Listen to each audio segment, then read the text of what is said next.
नमस्कार, मी आपलाच प्रसाद. स्वागत आहे तुमचं प्रसाद बोलतोय या सेगमेंटमध्ये. सर्वात प्रथम तुमचे खूप खूप आभार, कारण की तुम्ही जे मला आजपर्यंत Instagramवरती प्रेम दिलंय, मागच्या रील्सवरती जे काही तुम्ही मला प्रेम दाखवलंय, त्याबद्दल खरंच धन्यवाद. म्हणून आज आपण एक खूप स्पेशल गेस्ट घेऊन आलो आहोत आणि खूप स्पेशल टॉपिक आहे. का? कारण की हा माझ्या आवडतीचा टॉपिक आहे आणि जो की आहे राजकारण.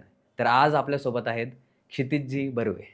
सर, नमस्कार. स्वागत आहे तुमचं. क्षितिजजी यांच्याविषयी सांगायचं झालं तर ते महाराष्ट्रातले खूप फेमस आणि खूप मोठे पॉलिटिकल स्ट्रॅटेजिस्ट आहेत. पॉलिटिकल स्ट्रॅटेजिस्ट म्हणजे ते जे राजकारण्यांना सल्ले देतात. त्याला आपण मराठीत राजकारणाचे सल्लागार असेही म्हणू शकतो. तर क्षितिजजी सर्वात प्रथम खूप खूप धन्यवाद की धन्यवाद. तुम्ही माझ्या पॉडकास्टमध्ये आलात. तर क्षितिजजी सर्वात प्रथम माझा हा प्रश्न आहे की खूप साऱ्या ऑडियन्सला हा प्रश्न असतो की पॉलिटिकल स्ट्रॅटेजिस्ट किंवा राजकीय सल्लागार म्हणजे एक्झॅक्टली काम काय असतं? तर कृपया मला तुमच्या कामाविषयी थोडंसं सांगू शकाल का? नक्कीच. मागल्या काही वर्षांमध्ये भारतामध्ये पॉलिटिक्स फार कॉर्पोरेटाइज झालेलं आहे. हं, सो तुम्ही कोणती निवडणूक लढवतात आहेत, किती पैसा आहे, हं, कुणाला तिकीट दिल्या जातंय, कोणते मुद्दे उचलल्या जातात आहेत, कुठे सभा होतात आहेत, हं. हे सगळं राजकारण्यांना माहिती असायला लागतं. ओके. त्यामुळे कन्सल्टंट, पॉलिटिकल कन्सल्टंट ही जी नवीन भूमिका निर्माण झालेली आहे, ती त्याच अनुषंगाने काम करते. आमची मुळात भूमिका असते, की लोकांना काय ऐकायचंय, लोकांची मतं कोणत्या आधारावर दिल्या जातात, हं, कोणता तुमचा कोर वोटर बेस आहे, कोणता स्विंग वोटर बेस आहे, हं, कोण तुम्हाला मतदान करणार नाहीत, कुठे तुम्हाला मतफुटी करायची आहे, कुठे तुम्हाला मतं जोडायचं आहे, हं. किंवा बेरजेचं राजकारण कुठे, भागाकाराचं राजकारण कुठे, हे सगळं आम्ही बघत असतो. राजकारण्यांची भाषणं, त्यातले मुद्दे, त्यातलं त्यांचं अटायर, हं. तुम्ही जर का बघितलं असेल तर मोदीजी जेव्हा दक्षिण भारतात जातात तेव्हा ते त्या अनुषंगाने रंग बदलवतात. जेव्हा ते पंजाबमध्ये जातात ते टर्बान घालतात. हं. हे सगळं सांगणं पॉलिटिकल स्ट्रॅटेजिस्टचं काम आहे, जेणेकरून राजकारण्यांना त्यांची आवश्यक मतं प्राप्त व्हायला हवीत. ओके. तर आत्ताच एक बातमी अशी आली आहे, की जेव्हा आम्ही हा पॉडकास्ट शूट करतोय, आत्ता जस्ट धर्मेंद्र प्रधान यांनी राजीनामा दिलाय. तर धर्मेंद्र प्रधान यांच्या राजीनाम्यानंतर याचा अर्थ असं होतोय का, की नरेंद्र मोदींचं सरकार हे जेनझींना घाबरलंय? अजिबात नाही. घाबरले हा फार अतिशयोक्तीवाला शब्द असेल. पण ओके. जर का तुम्ही मित्रांवर फ्रेंड्सवर आलेत, ओके. इट मीन्स ॲटलीस्ट तुम्ही जेनझी सोबत कनेक्ट व्हायचा प्रयत्न करतात. ओके. जेनझी सोबत आउटरीच करायचा प्रयत्न तुम्ही करतात. हं, आणि हा प्रयत्न कोणत्या पातळीवर होतोय ते देखील तुम्ही बघा. हं. रात्री 11:52 जेव्हा नरेंद्र मोदी स्वतःच्या पर्सनल Instagram अकाउंटवरनं व्हिडिओ टाकतात, हं. तेव्हा ही भूमिका शासनाची नाहीये. हां. तेव्हा ती भूमिका एका नेत्याची आहे. हो. जेव्हा मित्रोवरनं ते फ्रेंड्सवर कन्व्हर्ट होतात, तेव्हा ते तुमचं पर्सनल आउटरीच आहे. ओके. जेव्हा तुम्ही 24 तासामध्ये दुसऱ्यांदा म्हणता, की thank you for the suggestions, I will improve the things, हं, आणि तुम्हाला लगेच लक्षात येतं, की त्यांच्या व्हिडिओ क्वालिटीमध्ये चेंजेस झालेले आहेत, हं. तर हे त्यांचं आउटरीच इनिशिएटिव्ह आहे. शासन संस्था घाबरते असं कधीच होत नाही. शासन संस्था त्या बाबीला रिस्पॉन्सिबली घेते. ओके. आणि यांनी जेनझीच्या विरोधात कोणतीही आंदोलनं केली नाही आहेत. यांनी अजूनही जेनझीसला इन्व्हाइट केलेलं आहे in the process of nation. मुळात तुम्ही एक बाब बघा, की धर्मेंद्र प्रधानांचा राजीनामा नक्कीच अनपेक्षित आहे. हं. अनपेक्षित काय आणि त्याचे काय परिणाम होतील दोन्ही विषयांवर बोलू. हं. अनपेक्षित या कारणास्तव कारण धर्मेंद्र प्रधानांचा राजीनामा घेणं ही मोदींची लीडरशिप स्टाईल नाही आहे. ओके. तुम्ही जर का बघितलं असेल तर मोदींनी नेहमी स्वतःच्या लॉयल लोकांना प्रोटेक्ट केलेलं आहे. हं. ते ब्रिजभूषण शरण सिंग असोत, हं. कुलदीप सेंगर असोत, हं. किंवा अन्य कोणी, हं. प्रत्येक जागेवर बीजेपीमध्ये ती लॉयल्टी कल्चर निर्माण झालेलं आहे. आणि धर्मेंद्र प्रधानांचा राजीनामा देणं हे त्या लॉयल्टी कल्चरला ब्रेक करतं. हो. हे दाखवतं की पॉलिटिकल अकाउंटेबिलिटी हे अधिक महत्वाची आहे rather than accountability to high command. हे दाखवतं की पॉलिटिकल अकाउंटेबिलिटी महत्वाची आहे, हायकमांड तुम्हाला वाचवणार नाहीये. ओके. आणि जर का याच व्यवस्थेला तुम्ही पूर्ण बीजेपीमध्ये बघितलं तर it could be disasters. Okay. कारण ज्यांनी आजपर्यंत फक्त नरेंद्र मोदींची नावाने सत्ता कारणं चालवली आहेत आणि ज्यांनी आजपर्यंत ते आक्रमकता दर्शवलेली आहे, मग आता पुढे याच्या पुढे त्यांचं काय? तुम्ही बाकी नेत्यांकडून देखील सेम राजीनामे घेणार का? रेल्वे ऍक्सिडेंट आहेत किंवा E20 सारखे मुद्दे आहेत, त्यांच्यावर राजीनामे घेणार का? So this is going to be a challenge for the Modi government 3.0 building. Okay. So मग जेनझीने आता इथून पुढे काय करायला हवं? बघा, एखाद्या आंदोलनाचे 2 टप्पे असतात. पहिला टप्पा असतो जनमत निर्मिती करणे. त्यामध्ये जेनझी फार चांगल्या पद्धतीने यशस्वी झालेले आहेत. त्यांनी ज्या मीम्स थ्रू किंवा ज्या आंदोलनांथ्रू, प्रोटेस्ट थ्रू किंवा त्यांच्या इनोव्हेटिव्ह प्लेकार्ड्स थ्रू ज्या पद्धतीचं जनमत निर्माण केलंय ते प्रशंसनीय आहे. पण फक्त आंदोलनं निर्माण करणं, जनमत निर्माण करणं, भावनेचा उद्रेक करणं पुरेसं नाही. तुम्हाला कायदे सुधारायचे आहेत, तुम्हाला धोरणं सुधारायची आहेत आणि त्याच्यासाठी बौद्धिक चर्चा करणं हे अधिक महत्वाचं आहे. या जेनझीसला आता समोर यावं लागेल institution building, law making, policy making यामध्ये स्वतःचं योगदान द्यावं लागेल. आजच शासनाने एक विधेयकाचं ड्राफ्ट कॅबिनेट कमिटीमध्ये पारित केलेलं आहे. हे विधेयक लवकरच संसदेमध्ये चर्चेला घेतल्या जाईल. या चर्चेमध्ये जेनझी स्वतःची भूमिका कशी निभावतात, स्वतःचं योगदान कसं देतात, स्वतःच्या रिकमेंडेशन्स कशा सजेस्ट करतात हे महत्त्वाचं असेल. जर का जेनझीजनी कन्स्ट्रक्टिव्हली पार्टिसिपेट केलं तर नेशन बिल्डिंगमध्ये त्यांचा फायदा आहे. अदरवाईज भारतीय आंदोलन देखील नेपाळ किंवा बांगलादेश सारखं आंदोलन ठरेल. तर मग धर्मेंद्र प्रधान यांच्या राजीनाम्यानंतर पुढचा नंबर कोणाचा? धर्मेंद्र प्रधानांचा राजीनामा हा मुळातच अनपेक्षित आहे. हो. मी पुन्हा तेच मुद्दा सांगतोय की पॉलिटिकल अनालिस्ट म्हणून आम्ही जेव्हाही काम करतो आमची काही ढोबळमानाने गृहीतकं असतात की एखादा नेता कसा काम करतो. जर का हाच प्रश्न तुम्ही मला राहुल गांधींबद्दल विचारला असता तर मी लगेच उत्तर दिलं असतं. पण नरेंद्र मोदींची ही स्टाईल नाही आहे. आणि जर का नरेंद्र मोदींची ही स्टाईल नाही आहे आणि त्यांनी ही स्टाईल वापरलेली तर ते कुठवर उत्तरदायी ठरतील. तुम्ही एक सांगा की नरेंद्र मोदींना उत्तर द्यायची सवय नाही आहे आणि जर का त्यांनी आज उत्तर दिलेली आहेत म्हणजे पुन्हा 4 प्रश्न येतील. त्या 4 प्रश्नांना हे लोक उत्तर नाकारणार आहेत का? ज्या प्रोटेस्टर्सला किंवा ज्या आंदोलकांना आता यशाची चव लागलेली आहे त्यांना तुम्ही पुन्हा किती दिवस थांबवणार आहेत? त्यामुळे नरेंद्र मोदींसमोर हे सगळ्यात मोठं आव्हान असेल की जिथे त्यांनी उत्तरदायित्व सुनिश्चित केलेलं आहे पण ते उत्तरदायित्व लिमिटेड असायला हवं. जर का पुन्हा अकाउंटेबिलिटीच्या नावाखाली नवीन मुद्दे आलेत, नवीन प्रश्न आलेत तर कुठवर तुम्ही उत्तर देणार? त्यामुळे कदाचित जर का हे उत्तरदायित्व मागायचं असेल तर अनेक नावं आहेत. यातलं दुसरा कोणतं हे सांगणं कठीण आहे. ओके. नाही, मी हा प्रश्न विचारला कारण की खूप लोक असं म्हणतात की सीजेपी हे नेपाळसारखं आंदोलन करून सरकार बरखास्त करू शकतं आणि सरकारमध्ये जाऊन मोठा पक्ष बनू शकतं. तर तुम्हाला काय वाटतं की सीजेपी हे नेपाळसारखं दृश्य निर्माण करू शकतं का? किंबहुना यामध्ये नेपाळ आणि बांगलादेश दोन्ही सामील होतील किंवा श्रीलंका देखील सामील होईल. बरोबर. पण तुम्हाला एक बाब सांगतो, तुम्ही इंडियन पॉलिटिकल सिस्टीम बघा. नेपाळ किंवा बांगलादेशमध्ये जेवढ्या सोप्या पद्धतीने पॉलिटिक्स हायजॅक झालं तेवढ्या सोप्या पद्धतीने भारतात पॉलिटिक्स हायजॅक होत नाही. एखाद्या पक्षाला राजकीय निवडणुका लढवायच्या असतील तर त्यांना काय काय करावं लागतं? तुम्हाला पक्ष म्हणून नोंदणी हवी, सीजेपी कडे आहे का? नाही. तुम्हाला कॅपिटल हवं. भारतातल्या निवडणुका सगळ्यात महाग निवडणुका आहेत. सीजेपी कडे कॅपिटल आहे का? नाही. सीजेपी कडे कॅडर आहे का? जर का तुम्हाला भारतामध्ये निवडणुका लढवायच्या आहेत तर 10 लाख बूथ आहेत ज्यांच्यावर तुम्हाला तुमचे कार्यकर्ते हवेत. भाजपकडे या 10 लाख बूथातल्या प्रत्येक पेजेससाठी 50 प्रमुख आहे. सीजेपी कडे कॅडर तरी आहे का तेवढं? सीजेपी कडे चेहरे तरी आहेत का? यांचे जे 3 चेहरे होते त्यातलं विजय दहिया यांनी लगेच गमावलं. मी जे सांगायचा प्रयत्न करतोय ते हे की जेवढं राजकारण सोपं यांना वाटतंय तेवढं ते सोपं नाहीये. सीजेपी एक नकारात्मक ऊर्जा किंवा एक अकाउंटेबिलिटी प्रोसेस किंवा एक सिविक मुवमेंट म्हणून यशस्वी होऊ शकेल. पण संघटित स्वरूपामध्ये राजकारण करणं आणि राजकारण जिंकणं यामध्ये फार अंतर आहे. ते सीजेपीला कधीच शक्य होणार नाही. 2-3 दिवसांपासून Narendra Modi front camera on करून सांगतात की फ्रेंड्स आणि मग सुरुवात होते. तर तुम्हाला काय वाटतं, नरेंद्र मोदी हे आता हे सगळं करून जेनझींचे फ्रेंड्स झालेत का? प्रयत्न चांगला आहे पण मोदीजींना ते करायला फार वेळ लागणार आहे. त्याचं कारण तुम्हाला सांगतो. मुळातच आम्ही जुन्या जनरेशन मधले मिलेनियल्स आहेत. मिलेनियल्सला लगेच मूर्ख बनवणं शक्य व्हायचं. आमच्यामध्ये ती नैतिकता असायची, आमच्यामध्ये संबंध असायचे. जेनझी कुणालाच लॉयल नाही आहेत, कुणालाच कमिटेड नाही आहेत. सिच्युएशनशिप करणारी जनरेशन ही पॉलिटिकल लिडर्सला कमिटमेंट कशी देणार आहे? आणि त्यातही तुम्ही हे बघा ज्या पद्धतीने जेनझीजनी नरेंद्र मोदीला टार्गेट केलंय ते आव्हानात्मक आहे. नरेंद्र मोदींवर मीम्स बनलेत, नरेंद्र मोदींच्या नैतिकतेवर बाबी झाल्यात, नरेंद्र मोदींच्या लग्नावर यांनी विषय मांडलेले आहेत, नरेंद्र मोदींच्या चरित्रावर यांनी मीम्स बनवलेले आहेत. अशा याच्यात जिथे त्यांनी नरेंद्र मोदींची नैतिक अधिसत्तेला आव्हान दिलंय ते नरेंद्र मोदींना एका फ्रेंड्सवर कसं मित्र बनवतील? It is going to take time. जोवर बीजेपी या नवीन फर्स्ट टाइम वोटर्स पर्यंत आउटरीच करत नाही तोवर 29 इलेक्शन यांना फार कठीण जाणार आहे. तर सीजेपीचं आंदोलन हे एक एक करून सक्सेसफुल होत आहे. या सगळ्या प्रकारामुळे मोदी सरकार पडेल का? अजिबात नाही. मोदींकडे किंवा एनडीएकडे 293 खासदारांचं समर्थन आहे. जर का त्यांनी बाहेरील खासदार जर का महाराष्ट्रातूनच बघितले तर यांच्याकडे 300+ खासदारांचं समर्थन आहे. जर का तुम्हाला सत्ता पाडायची असेल तर या 300+ खासदारांना तुम्हाला विकत घ्यावं लागेल. हे शक्य नाही. दुसरं, हे सगळी खासदार हे स्वतंत्र भूमिका घेणार आहेत का? भारतामध्ये पक्षांतर बंदी कायदा आहे. पक्षांतर बंदी कायदा सांगतो की पार्टी व्हिपच्या विरोधात तुम्ही मतदान करू शकत नाही. फार फार तर काय होईल की शासनाचे उत्तरदायित्व सुनिश्चित केलं जाईल. दुसरा मुद्दा असा की सीजेपीचा हा मुद्दा कधीच नव्हता की त्यांना शासन पाडायचंय. त्यांचा मुद्दा फक्त एवढा आहे की शासकीय उत्तरदायित्व सुनिश्चित व्हायला हवं. ते सुनिश्चित झालंय. त्यामुळे CJP has lost the steam.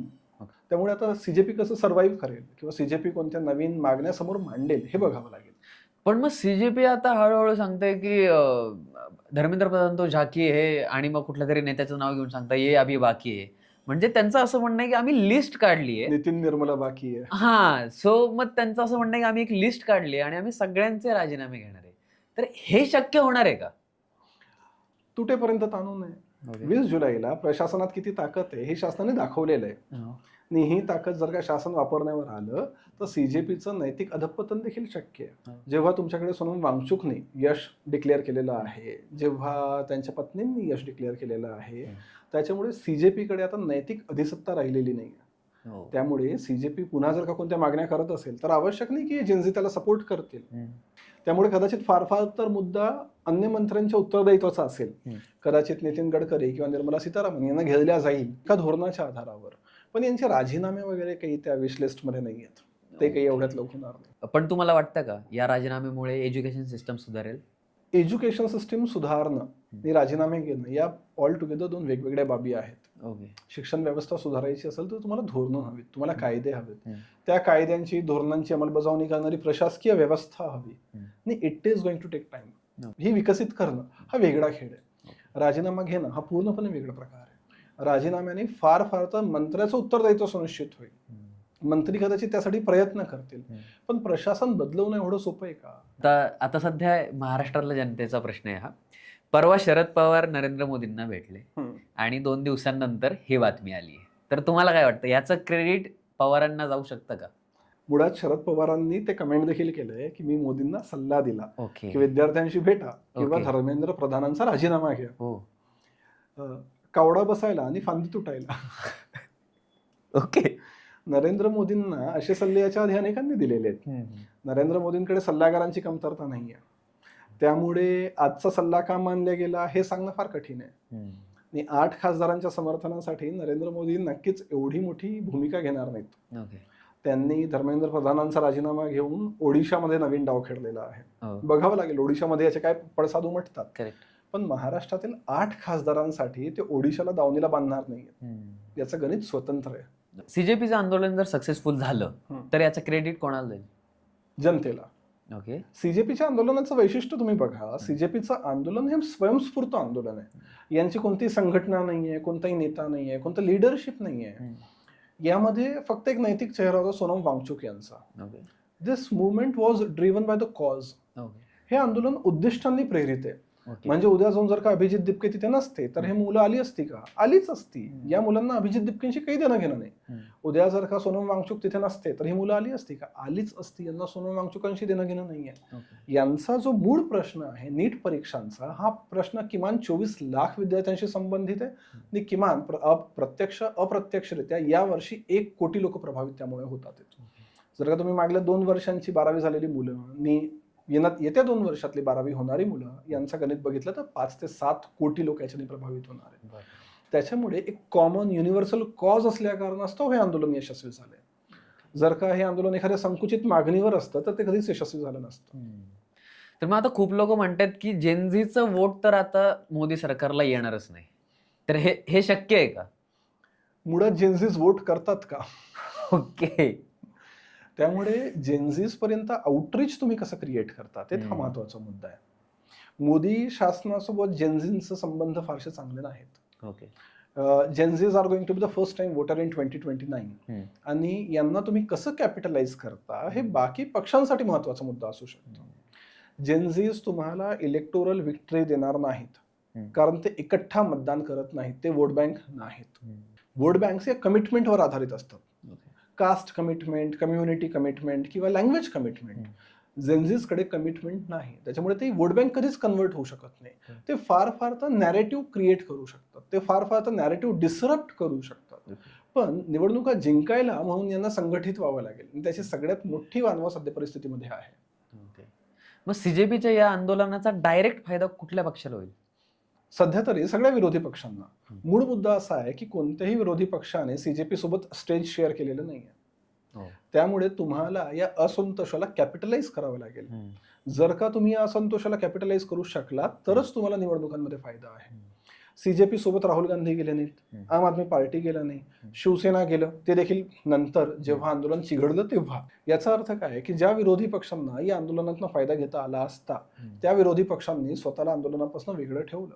आणि जर का विरोधी पक्ष हे आंदोलनाचा चेहरा बनणार नाहीत तर फार फार तर सत्तेविरुद्ध असंतोष होईल.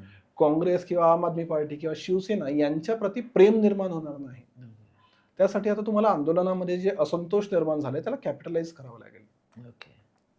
पण मग आपण बघितलं की सगळ्याच विरोधी पक्षातले नेते हे तिथे येऊन भेट देऊन गेलेत.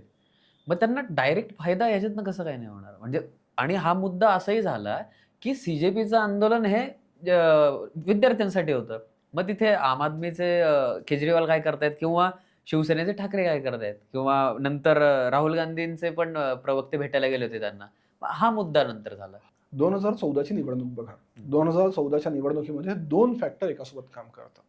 पहिलं, शासन करप्ट आहे किंवा शासनाविरुद्ध अँटी इन्कम्बन्सी क्रिएट झालेली होती भ्रष्टाचार आंदोलनांमुळे किंवा अन्न आंदोलनांमुळे. दुसरं, मोदींनी फक्त त्याला विरोध केला नाही, मोदींनी एक चांगलं स्वप्न दाखवलं. 2014चा नॅरेटिव्ह सरकार चोर है और अच्छे दिन आने वाले है या दोन फ्रंटवर लढल्या गेलं होतं. सध्या सगळेच शासनाच्या विरोधात आहेत. सध्या अँटी इन्कम्बन्सी आहे. पण मूळ मुद्दा असा की अच्छे दिन आने वाले है हा जो पॉझिटिव्ह नॅरेटिव्ह आहे ॲज अ सोल्युशन ते कोण प्रिस्क्राईब करतंय? काँग्रेसकडे सोल्युशन ओरिएंटेड कॅम्पेन कोणतं सुरू आहे किंवा आम आदमी पार्टीकडे सोल्युशन ओरिएंटेड कॅम्पेन कुठे सुरू आहे? त्यामुळे असंतोष असणं हा एक भाग असतो आणि असंतोषाप्रती दुसरं समाधान शोधणं हा दुसरा भाग आहे. असंतोष असणं हा एक भाग आहे राजकारणातला आणि असंतोषाला कॅपिटलाइज करून स्वतःला एक समाधान म्हणून समोर मांडणं हा दुसरा भाग आहे. कोणताही विरोधी पक्ष सध्या ते करू शकत नाहीये. जोवर तुम्ही एक पॉझिटिव्ह नॅरेटिव्ह क्रिएट करणार नाही, जोवर एक कॅरिस्मॅटिक लिडरशिप समोर येणार नाही, तोवर कोणत्याही विरोधी पक्षाला याचा फायदा होणार नाही. फार फार तर वोट बाटल्या जातील पण एकट्ठा वोट एका व्यक्तीच्या फेवरमध्ये येणार नाहीयेत. तुम्ही हे बघा, 2019 मध्ये अँटी इन्कम्बन्सी होती का मोदींच्या विरोधात? होती. 2024 मध्ये होती का? होती. 2019 आणि 2024 दोन्हीमध्ये अँटी इन्कम्बन्सीने काम केलेलं आहे. पण मोदींना फक्त एकच प्रश्न विचारायचा होता की मोदी नाही तो कौन? म्हणजे काय, जोवर अल्टरनेटिव्ह फेस तुमच्याकडे क्रिएट होत नाही तोवर ही मतदान तुमच्याकडे येणार नाही. सोनम वांगचुक यांना उचलून किंवा CJPच्या आंदोलनकर्त्यांवरती लाठीचार्ज करून सरकारने सगळ्यात मोठी चुकी केली का? घोडचूक येते. ओके. तुम्हाला मी एक बाब सांगतो की मुळातच हिंसा ही एक दुधारी तलवारीसारखी आहे. जर का तुम्ही योग्य प्रमाणात वापरली तर तुम्हाला फायदा होईल आणि जर का तुम्ही प्रमाणशीर पद्धतीने वापरलं नाही तर सिम्पॅथीज हे नेहमी पीडितांसोबत असतात. तुम्ही एक मुद्दा बघा की अनेकदा शासनाने स्वतः कृती करून स्वतःच्या पायावर धोंडा पाडून घेतलेला आहे. तुम्हाला एक दुसरं उदाहरण सांगतो मी. कुणाल कामरांबद्दल काय वाटतं? हा फार चांगला कॉमेडियन आहे का? नाही, सुमार दर्जाचा कॉमेडियन आहे. पण शासनाने एवढी टीका केली कुणाल कामरांवर किंवा एवढे ट्रेंड्स चालवलेत की आता कुणाल कामरा हा अँटी गव्हर्नमेंट फेस झालेला आहे. त्यामुळे कुणाल कामरा हा BJP विरुद्ध एक चेहरा झालेला आहे. तो ग्रेट कॉमेडियन कधीच नव्हता, चांगला कॉमेडियन कधीच नव्हता, बट आता तो लेजेंडरी कॉमेडियन आहे.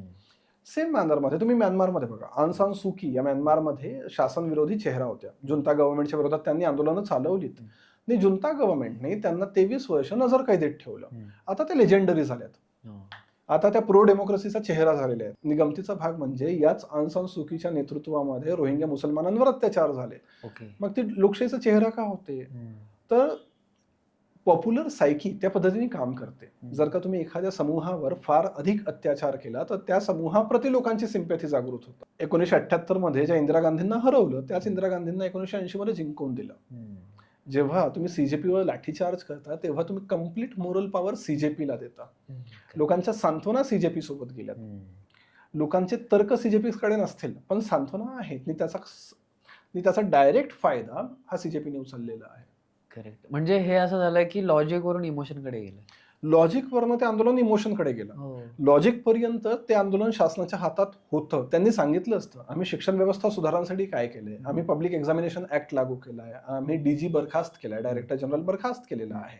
पण आता मुद्दा तो राहिलेला नाही. आता मुद्दा राहिलेला आहे की एक शासक विद्यार्थ्यांवर लाठीचार्ज करतो कसा. एक्झॅक्टली. तुम्ही याचा डायरेक्ट इम्पॅक्ट बघा. जेव्हा हे आंदोलन महाराष्ट्रात झालं तेव्हा महाराष्ट्र पोलिसांनी फार चांगली भूमिका घेतली. कारण दिल्ली पोलिसांच्या कृतीवरनी यांनी धडा घेतलेला होता. लेकी बोले सुने लागे.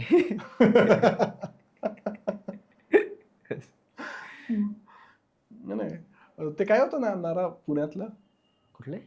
नारा ये अंदर की बात है पोलीस ये हमारे हा साथ. पुण्यातला नारा होता तो. येस. पुण्यात लिटरली लोकांनी नारे दिलेत की अंदर की बात है पोलीस हमारे साथ. हो.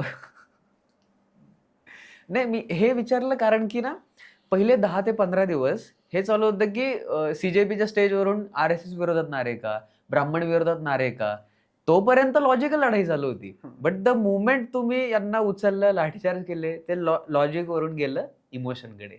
हे म्हणजे असं झालं की आई आणि मुलाचं सकाळी भांडण चालू आहे, शाब्दिक चकमक चालू आहे की आज रविवार आहे, मला उशिरा उठायचं. आई म्हणते नाही लवकर उठ, कपडे धुवायचे. तोपर्यंत चालू आहे की उठ, नाही नाही मी नाही उठणार. आणि द इमोशन मुलाने द मुवमेंट पांघरून फेकलं की ए आई तुला अक्कल नाही का, कळत नाही का. आता झालं तू आईवर ओरडला कसा. आता सकाळी उठण्याचा प्रश्न नाही राहिला, आता तू आईवर ओरडला कसा. असं झालंय. 100% खरंय. आणि भावनेला तुम्ही नाकारणार कसं? करेक्ट. भावना नाकारायला जाऊ शकत नाही. तुमच्या भावना काहीही असतील, हो हो. चांगल्या असतील, वाईट असतील, पण त्यांचं अस्तित्व नाकारणार कसं? करेक्ट. तुम्ही तर्कांना नाकारू शकता, तर्कांवर चर्चा होईल, भावनेवर चर्चा शक्य नाही. Correct. शासनाने केलेली ती घोडचूक आहे. हो.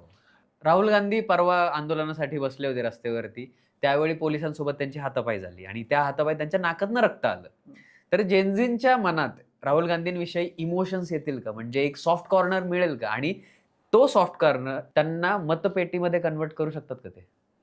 हे दोन्ही मुद्दे वेगवेगळे आहेत. जर का तुम्ही Okay. बघितलं तर मागल्या 10 वर्षांमध्ये 12 वर्षांमध्ये राहुल गांधींची राजकीय प्रगल्भता वेगाने वाढलेली आहे. ओके. जर का तुम्ही ग्रोथ रेट इंडियन पॉलिटिक्समध्ये बघाल तर तो सगळ्यात चांगला राहुल गांधींचा आहे. कदाचित त्याची 2 कारणं असतील की त्यांचा बेस देखील लहान होता. पण 2014 मध्ये पप्पू असणारा राहुल गांधी, 2017 मध्ये शहजादा असणारा राहुल गांधी, 2022 नंतर पूर्णपणे बदलला आहे. भारत जोडो आंदोलनामध्ये एक प्रगल्भ व्यक्तिमत्व समोर दिसते. त्यांचे कन्सल्टंट बदलले, त्यांची PR टीम बदललेली आहे. तुम्ही फक्त एक काम करा, तुम्ही भाजपच्या कोणत्याही पोस्टला किंवा नरेंद्र मोदींच्या पोस्टच्या कमेंट्सला बघा, आणि तुम्ही राहुल गांधींच्या पोस्टवरच्या कमेंट्सला बघा. यू विल इमिजिएटली रिअलाइज की लोक कोणत्या दिशेने जातात आहेत. हा पहिला मुद्दा की राहुल गांधींबद्दल जेनझीजमध्ये एक नवीन क्रेज पुन्हा निर्माण होते, जी आसपासनं फक्त 20-22 वर्षांआधी दिसायची. पण हे वोट शेअरमध्ये कन्वर्ट होईल का? त्यासाठी तुम्हाला कन्स्ट्रक्टिव्हली या पिढीसोबत एंगेज व्हावं लागेल. ही पिढी कोणत्याही राजकीय सभांना येत नाही. या पिढीला फक्त सोशल मीडिया एंगेजमेंट पुरेसं असतं. सो त्यांना घरातनं बाहेर काढून मतपेटीपर्यंत आणणं, बूथपर्यंत आणणं आणि त्यांच्याकडनं वोट घेणं is going to take time. यासाठी एक कम्प्लीट टीम काँग्रेसला लागणार आहे. दुर्दैवाने काँग्रेसकडे सध्या ती टीम नाही आहे. काँग्रेसची कम्प्लीट टीम जी आहे ती हायजॅक झालेली आहे. त्यामुळे संघटन निर्मिती आणि संघटनेप्रती प्रेम निर्माण करणं या दुहेरी आव्हानांवर राहुल गांधींना काम करावं लागेल. ओके. मग आता CJPच्या आंदोलनाचं भविष्य काय? CJPचं आंदोलनाचं भविष्य हे CJPच्या प्रकृतीवर आधारित आहे. CJP मुळात कोणती संघटना आहे का ज्यांचा एक सेंट्रल मॅनिफेस्टो असेल? अजिबात नाही. CJP कोणता राजकीय पक्ष आहे का? अजिबात नाही. CJP फक्त एक सटायर पॉलिटिकल पार्टी आहे. जस्टिस सूर्यकांतने एक स्टेटमेंट दिलं, त्याच्या विरोधात यांनी निदर्शनं केलीत आणि समोर आलेत. कम्युनिकेशन बॅकअप किंवा अन्य पक्षांचे कन्सर्न्स आणि शासनाप्रती असलेला उद्वेग यामुळे CJPचं आंदोलन यशस्वी झालं. पण आंदोलन यशस्वी करणं आणि संघटन चालवणं दोन्ही वेगवेगळे बाबी आहेत. जेनझीसच्या रोषाच्या आधारावर तुम्ही आंदोलन चालवलं, पण संघटन कुठे? तुमच्याकडे कॅडर कुठे? तुमच्याकडे कॅपिटल कुठे? तुमच्याकडे चेहरे आहेत का? CJPकडे यातल्या कोणत्याच बाबी नाही आहेत. CJP फार फार तर एक सिव्हिक मुवमेंट असू शकेल, एक नागरी आंदोलन असू शकेल. ते कदाचित येत्या वेळेवर देखील शासनाची वेगवेगळ्या बाबींप्रती उत्तरदायित्व सुनिश्चित करण्यासाठी आंदोलनं करतील. पण त्याहून मोठं भविष्य CJPला नाही आहे. CJP is like a flash mob. काम संपलं, मॉब आपापल्या घरी जाणार आहे. या जेनझी जनरेशनचं राजकारण आणि जुन्या जनरेशनचं राजकारण याच्यामध्ये काय भिन्नता आहे? जेनझीज आणि जुनी जनरेशन, मिलेनियल्स किंवा त्यांच्या आधीचे बूमर पर्यंत तुम्ही सगळेच बघा, यांच्यामध्ये एक फंडामेंटल डिफरन्स आहे. तो फंडामेंटल डिफरन्स तुम्हाला सांगतो. तो फंडामेंटल डिफरन्स असा की जुनी लोक ही फार कम्युनिटेरियन होती. त्यांनी नेहमी समुदायाचा, समाजाचा विचार केला. त्यांनी नेहमी नमतं घेतलं, कारण आम्हाला ती शिकवण हजारो वर्षांपासून भारतात मिळालेली आहे. जेनझीज हे अजिबात कम्युनिटेरियन नाही. जेनझी इंडिव्हिज्युअल आहेत, व्यक्तिवादी आहेत. जेनझीज इंटायटल्ड आहेत, त्यांना प्रत्येक बाब हवी आहे. त्यांना याच्याशी देणं घेणं नाहीये की तुम्ही त्यांना काय काय दिले.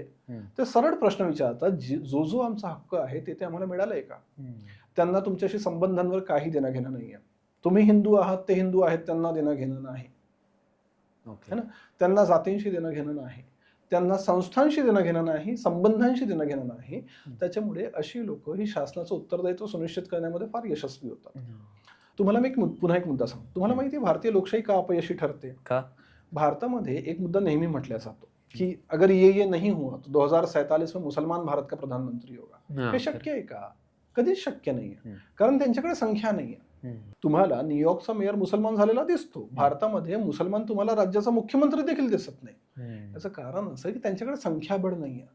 भारताचं राजकारण वोट बँकवर चालतं नाही. जोवर तुमच्याकडे वोट बँक नाहीये, कम्युनिटी वोट बँक, तोवर तुम्ही जिंकणार नाहीत. त्यामुळे भारतात धार्मिकता आहे, सांप्रदायिकता आहे, जातीयता आहे, भाषावाद आहे, कारण हे निवडणुकांमध्ये मतदान करताना फायदेशीर ठरतं. पण ही वोट बँक जेन्झीची आहे का? नाही. इंडिव्हिज्युअली तुम्हाला त्यांना टॅप करावं लागेल, तुम्हाला त्यांना योग्य सोयी द्याव्या लागतील, तुम्हाला त्यांना योग्य कायदे द्यावे लागतील, अन्यथा ते तुम्हाला मतदान करणार नाहीत. त्यामुळे एका कम्युनिटेरियन सोसायटीमध्ये आलेलं इंडिव्हिज्युअलिस्टिक रिव्हॉल्युशन म्हणजे जेन्झी रिव्हॉल्युशन आहे. हे जेन्झी रिव्हॉल्युशन भारताला योग्य दिशेने घेऊन जातील, कारण जोवर तुम्ही योग्य आहेत ते तुमच्यासोबत उभे आहेत. म्हणजे ज्या मोमेंटला तुम्ही चुका केल्या त्याच मोमेंटला ते तुमच्या विरोधात जातात. तुम्हाला आठवत असेल की ज्या एसीपीच्या विरोधात जंतर मंतरवर हिंसा झाली, त्या एसीपीची मुलगीच त्या जंतर मंतरच्या आंदोलनामध्ये बसलेली होती. काय डेंजर आहेच की, तिला बापाशी काही देणं घेणं नाहीये, ती काय करणार आहे, ती बसली आहे. अब तुम इन्हें ये नहीं बता सकते कि तेरे पिताजी के लिए हमने ये किया. वो बोले की छोडो, नाही करणार मी. ओडिशा मधल्या मंत्र्यांचा पोरगा हा जंतर मंतरवर आलाय आंदोलनामध्ये स्वतःच्या बापाला शिवीगाळ करायला. Just Gen Z things. सीजेपीच्या आंदोलनात सध्या वांगचुक यांच्यावरून फोकस दिपकेंवरती गेलाय. तर तुम्हाला काय वाटतं, दिपके हे नॅशनल पॉलिटिक्समध्ये येऊ शकतात का? दिपके हे यंग जनरेशनला रिप्रेझेंट करू शकतात का? बघा, राजकारणात यायचं म्हटलं तर कुणीही येऊ शकतं. ओके. आणि सामान्य लोकांचं विजडम असं आहे की ते कुणालाही निवडून देऊ शकतात. ओके. ज्या देशात राजाभाई हा खासदार असू शकतो किंवा पप्पू यादव खासदार असू शकतो, तेव्हा दिपकेंना कठीण नाहीये. ओके. मूळ मुद्दा असा आहे की भारतीय राजकारण कशावर चालतं, तर ते जातीय समीकरणांवर चालतं. दिपकेंकडे जातीय मतं आहेत का? दिपकेंकडे जातीय मतं नाहीत. ओके. दुसरं दलित मतांवर ते किती जिंकून येणार आहेत? जेवढ्याही दलित आरक्षित सीटा आहेत त्यावर तुम्हाला ऑलरेडी डॉमिनंट दलित लिडरशिप दिसून येईल. मग दिपकेंसाठी जागा कोण मोकळी करणार आहे? आणि आजचा जेन्झी हा दिपकेंना सपोर्ट करतोय, त्यांच्या आंदोलनाला किंवा त्यांच्या कॉजला सपोर्ट करतोय, पण त्यांच्यासाठी मतं टाकायला जाणार आहे का? ओबीसी हा दिपकेंना मतं देईल का? आणि ओबीसी समर्थनाशिवाय तुम्ही जिंकणार तरी कसं? ओपन दिपकेंना मतं देईल का? ओपनच्या समर्थनाशिवाय तुम्ही जिंकणार तरी कसं? त्यामुळे दिपके राष्ट्रीय राजकारणात किती येतील ते माहिती नाही. ते राष्ट्रीय राजकारणात फार फार तर एक पेरीफेरीवरचा प्लेअर बनून राहू शकतात. ते राष्ट्रीय राजकारणाच्या केंद्रस्थानी कधी येणार नाहीत. दुसरा मुद्दा असा की दिपकेंकडे लिगसी आहे, फॅमिली लिगसी अजिबात नाही. दिपकेंकडे निवडणूक लढवायसाठीचा पैसा आहे, ते देखील नाही आहे. मग सरतेशेवटी जर का सगळ्या बाबी जातीय समीकरणांवर येणार असतील तर दिपकेंसाठी ही जागा योग्य नव्हे. तर धन्यवाद क्षितिजजी, तुम्ही आलात. एवढं तुमचं जे काय तुमचं नॉलेज होतं पॉलिटिक्स विषयी ते तुम्ही आमच्या ऑडियन्ससोबत माझ्यासोबत शेअर केलं, त्याबद्दल खरंच धन्यवाद. तर हे होते क्षितिजजी बर्वे, जे की पॉलिटिकल ॲनालिस्ट, पॉलिटिकल स्ट्रॅटेजिस्ट म्हणजेच पॉलिटिकल सल्लागार होते, आणि आज यांच्यासोबत आपण संवाद साधलात. तर तुम्हाला हा पॉडकास्ट कसा वाटला हे खाली कमेंट बॉक्समध्ये कळवा, आणि हा व्हिडिओ लाईक करा, शेअर करा तुमच्या पॉलिटिकल मित्राला, आणि त्याचबरोबर सगळ्यात महत्त्वाची गोष्ट म्हणजे या व्हिडिओ खाली या इथे एक सबस्क्राईब म्हणून इकडे किंवा इकडे कुठेतरी असेल, सबस्क्राईब म्हणून एक बटन आहे, ते बटन दाबा. त्याच्यानंतर बेल आयकॉन सुद्धा दाबा, म्हणजे की आमचा पुढचा येणारा पॉडकास्ट तुम्हाला आल्यानंतर लगेच नोटिफिकेशन मिळेल. ओके, धन्यवाद, बाय बाय.